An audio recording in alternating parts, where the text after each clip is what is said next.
நம்ம கிட்ட பெரிய சொத்து இல்லைனாலும் பரவாயில்ல, எவ்ரி வீக் ஒரு சஸ்பென்ஸ், ஒரு ட்ரிப், ஒரு என்ஜாய்மெண்ட், ஒரு எக்ஸைட்மெண்ட், நிறைய லவ் அண்ட் கேர் நம்ம லைஃப்பில் இருக்கணும்னு என் ஹஸ்பண்ட் சொல்லிக்கிட்டே இருப்பார். அந்த ஆசைப்படியே இந்த வீக்கெண்ட் நாங்கள் மொரிஷியஸில் இருக்கிற ஒரு பியூட்டிஃபுல் பீச் ரெசார்ட்டுக்கு கிளம்பிட்டோம். வீக்கெண்ட் வந்தாலே ட்ரெஸ் வாஷ் பண்ணணும், வீடு க்ளீன் பண்ணணும், தூங்கணும், வெசல்ஸ் வாஷ் பண்ணணும் அண்ட் இதெல்லாம் க்ளீன் பண்ணணுன்றது தான் என்னோட மைண்டில் ஓடிக்கிட்டே இருக்கும். ஆனால் என் ஹஸ்பண்ட் வந்தாலே ஃபஸ்ட்டு பேக்கிங் தான் நடக்கும். எல்லாத்தையும் பேக் பண்ணி காலை லோட் பண்ணிவிட்டு வீட்டுக்கு கார்டனுக்கெல்லாம் ஒரு பாய் சொல்லிவிட்டு எங்கள் ஜேர்னியை ஸ்டார்ட் பண்ணிட்டோம். போகிற வழியில் snacks, biscuit, water bottles, ice cream எல்லாத்தையும் வாங்கிட்டோம்.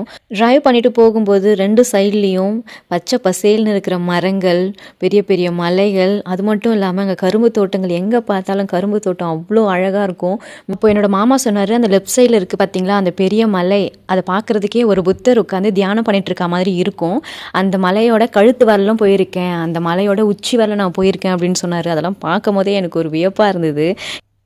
ஆனஸ்ட்டாக சொல்லணுன்னா இந்த வியூவை ரசிச்சுக்கிட்டே போகிறதே ஒரு தனி சுகம்தான், ஒரு டிஃப்ரெண்ட் கைண்ட் ஆஃப் ஃபீலிங். அப்போ தான் எனக்கு ஒரு தாட் வந்துச்சு, ஏன் மொரிஷியஸை பேரடைஸ் ஐலாண்டுன்னு சொல்கிறாங்க, இந்த உலகத்துக்கெல்லாம் வந்து சொர்க்கம்னு ஏன் சொல்கிறாங்கன்னு எனக்கு அப்போ தான் புரிஞ்சுது. இவ்வளோ அழகாக நேச்சர் ஸ்பாட்ஸ் இருக்கும்போது அதை நம்பாமல் இருக்கவே முடியாது. நானும் என் மாமாவும் நல்லா பாட்டு பாடிக்கிட்டு அரட்டடிச்சிட்டு ஒருத்தருக்கு ஒருத்தர் கிண்டல் பண்ணிக்கிட்டு சிரிச்சுக்கிட்டு சந்தோஷமாக எங்களோட ட்ராவலை நாங்கள் ஸ்டார்ட் பண்ணோம்.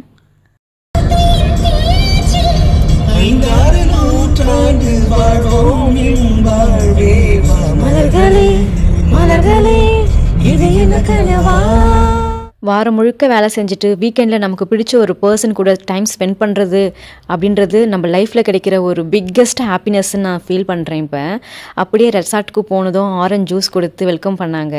அதுக்கப்புறம் என் ஹஸ்பண்ட் என்னை கொஞ்சம் நேரம் வெயிட் பண்ணு, உனக்கு ஒரு சர்ப்ரைஸ் இருக்குது அப்படின்னு சொல்லிட்டு என்னை ரிசப்ஷனில் உட்கார வச்சுட்டு போயிட்டு இருந்தார். என்ன சர்ப்ரைஸ்ன்னு தெரியாமல் வெயிட் பண்ணிட்டு இருந்தேன்.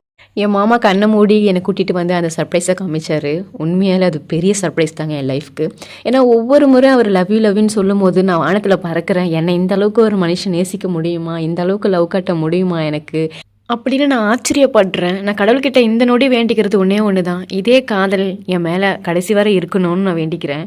ரெஸ்டாரண்ட் ஸ்டாஃப் கூடலாம் சேர்ந்து அங்கே இருந்த நேச்சுரல் ஃப்ளவர்ஸ் அண்ட் லீவ்ஸ் எல்லாம் யூஸ் பண்ணி ஒரு பியூட்டிஃபுல் டெக்கரேஷனை ரெடி பண்ணியிருந்தார் என் மாமா.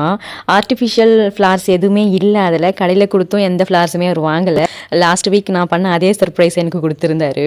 ஆனஸ்ட்லி அந்த மூமெண்ட் எனக்கு ரொம்ப எமோஷ்னலாக இருந்துச்சு. நைட் மியூசிக் டின்னருக்கு போகணும். அங்கே நம்ம ஊர் சாப்பாடெல்லாம் வச்சுருந்தாங்க, சாம்பார், ரசம், அப்பளம், உருளைக்கிழங்கு பொரியல், பூரி அப்படின்னு எல்லாமே வச்சுருந்தாங்க. அது ரொம்ப அமேசிங்காக இருந்தது.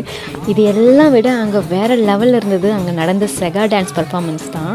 மொரிஷியஸோட ட்ரெடிஷ்னல் டான்ஸ் வந்து செகா டான்ஸை லைவாக பார்க்குறது ஒரு டிஃப்ரெண்ட் எக்ஸ்பீரியன்ஸாக இருந்தது. அவங்க போட்டிருக்கிற அந்த glittery costume, drums beat, rhythm, அவங்களோட ஸ்மைல், அவங்களோட கிரேஸ் எல்லாமே ரொம்ப லைவ்லியாக இருந்துச்சு. அந்த மியூசிக் ஸ்டார்ட் ஆனதும் ஹோல் அட்மாஸ்பியருமே சேஞ்ச் ஆகிடுச்சுன்னு தான் சொல்லணும். பட் எனக்கு இருக்கிற ஒரே ஒரு சேடான திங் என்னென்னா, என்னை அவங்கெல்லாம் டான்ஸுக்கு கூப்பிட்டாங்க, செகா டான்ஸ் ஆட கூப்பிட்டாங்க. ஆனால் நான் போகலை. எனக்கு ஒரு அன்கம்ஃபர்டபுளாக ஒரு ஷை ஃபீலாக இருந்ததுன்னு சொல்லிட்டு நான் போகவே இல்லை. இப்போ நெக்ஸ்ட் டைம் டெஃபினெட்லி நான் செகா டான்ஸ் நான் ட்ரை பண்ணியே ஆகணும்.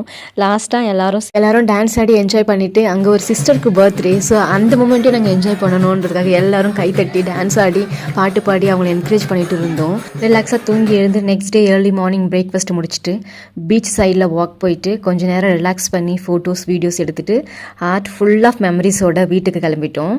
லைஃப்பில் எக்ஸ்பென்சிவ் ட்ரிப்ஸ் இம்பார்ட்டன்ட் இல்லை, நமக்கு பிடிச்சவங்களோட ஸ்பெண்ட் பண்ணுற குவாலிட்டி டைம் தான் ரியல் ஹாப்பினஸ் இம்பார்ட்டன்ட். அப்புறம் நாங்கள் 90s சாங்ஸ் கேட்டுட்டு 2 பேரும் சேர்ந்து பாடிட்டு ஜாலியாக வீட்டுக்கு வந்துட்டோம்.